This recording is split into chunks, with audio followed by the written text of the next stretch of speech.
Ito ho, first gold medal ng Ilocos Region na iuwi ng first-time joiner sa palarong pambansa 2024. Alamin natin ang buong detalye ng balitang yan sa pag-uulat ni Bombo Levi de Leon. Bombo Levi. Bombo Victor, inialay ni Ariana Don Rabi sa kanyang mga magulang, lalong-lalo na sa kanyang ate, ang napanalunang gold medal sa discus throw elementary girls category na siya ding kauna-unahang gold medal ng Region 1 o Ilocos Region. Si Ariana, na first time pang sumali sa palarong pambansa, ay nakakuha ng 31.21 meters distance. Anya, sa edad niyang 12 taong gulang, ay pagsusumikapan pa niya ang mga ensayo upang makapag-representa sa bansa sa mga international tournament kung papalarin. Nagpapasalamat din ito sa kanyang mga coach maging sa kanyang team na nagtiwala sa kanyang kakayahan.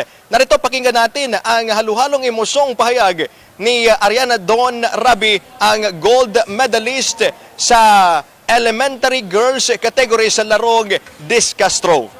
Hi po. Thank you po sa mga nagsusuporta sa akin.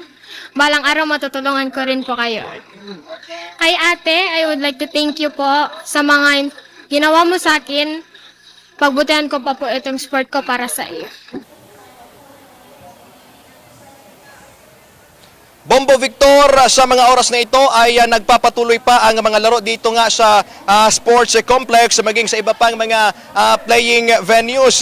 May tatlong athletic events na tayo na nakapagtala na ng mga medals. Sa discus throw nga, elementary girls category ay nakuha ng Region 1 o Ilocos Region na yun nga si Ariana Don Rabi. At sa long jump elementary boys, nakuha naman yan ng Region 3 or ng Central Luzon, 6.14 meters ho at nakapagtala na ng new record sa palarong pambansa. Yun ho ay si Jane Kurt Cantor at ang isa pang nakapagtala na ng mga medals ay itong 3,000 meters run secondary girls category na nakuha naman ng Central Visayas na si Asia Paraase Bombo Victor. Okay, Bombo Levi, nais ko lamang maitanong, doon sa mga video na pinadala ninyo, may mga nakapayong. Kumusta ba yung lagay ng panahon dyan sa Cebu City ngayon? Dahil nitong mga nakalipas na araw, may mga pag-ulan at umabot pa sa pagbaha doon sa ilang area, Bombo Levi.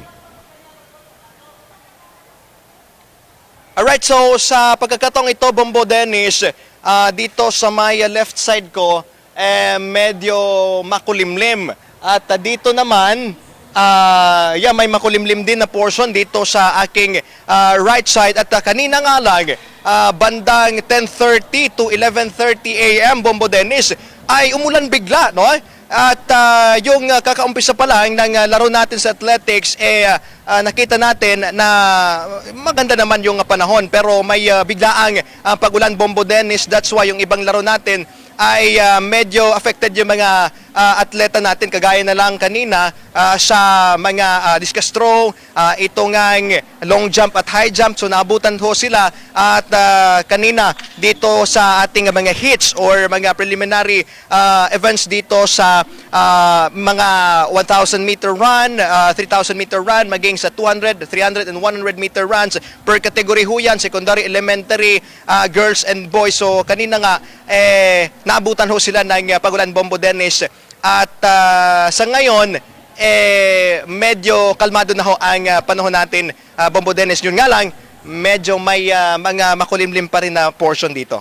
Okay, si Bombo Victor, may tanong din. Bombo Vic? Bombo Levi, kumustahin ko lamang yung mga medic team na naka-standby dyan sa lugar kung saan dinaraos nga itong palarong pambansa at para naman na mabigyan ng lunas itong mga athletic natin na nagkaroon ho ng injured. Sa ngayon, Bombo Levi, ilan na ba itong mga natatalang na injured dito sa nagpapatuloy nga na palarong pambansa 2024? Alright, Bombo Victor, ang good thing din may mga puwersa talaga tayo na nakantabay lang dito sa may gilid dito sa finish area, no, ng ating athletics, partikular na itong mga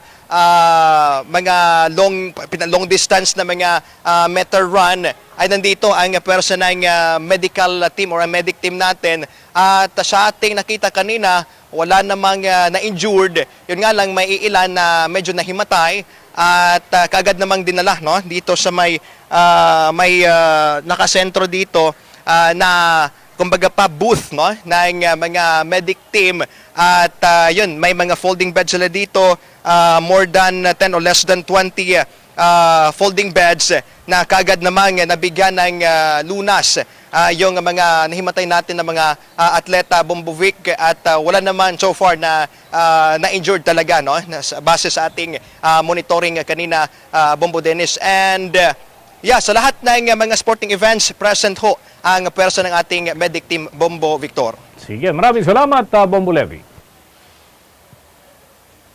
Yan ang latest update mula dito sa Cebu City Sports Center para sa palarong pambansa coverage ng Bombo Radio at Star FM. Ito si Bombo Levy De Leon para sa #1 and most trusted radio network in the country, Bombo Radio Philippines. Basta Radio, Bombo!